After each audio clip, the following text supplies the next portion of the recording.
Hello everyone, this is doctor Jammu Kodandaram, neuro surgeon.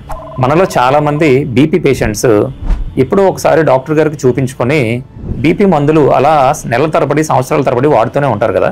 మధ్యలో ఎప్పుడు doctor దగ్గరికి వెళ్ళి బీపీ చెక్ చేయించుకోవడం కానీ మందులు మార్చాల్సిన అవసరం ఉందా లేదా అన్నది ఎప్పుడు చెక్ చేయించుకోరు. గుర్తుపెట్టుకోండి, ఇది చాలా పెద్ద తప్పు.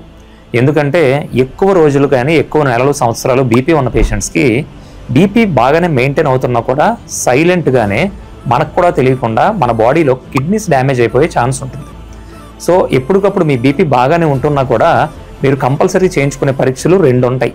ఒకటి, మీ యూరిన్లో నుంచి ప్రోటీన్ లీక్ అవుతుందా లేదా చూసుకునే పరీక్ష, యూరిన్ ప్రోటీన్ అనాలిసిస్ అని ఉంటుంది. రెండోది UACR అంటే urine albumin creatinine ratio. So ఎక్కువ కాలం బీపీ ఉన్నవాళ్ళు, బీపీ మందులు వాడుతున్న వాళ్ళు ఈ రెండు పరీక్షలు ఎప్పటికప్పుడు చేయించుకోవడం వల్ల మీ కిడ్నీస్ డ్యామేజ్ అవ్వకుండా కాపాడుకోగలరు. సో మీ ఇంట్లో కానీ మీ శ్రేయోభిలాషులకు కానీ ఎవరికైనా బీపీ పేషెంట్స్ ఉంటే ఈ రీల్ వాళ్ళకి షేర్ చేయండి, వాళ్ళకి చాలా యూస్ఫుల్ అవుతుంది. Thank you.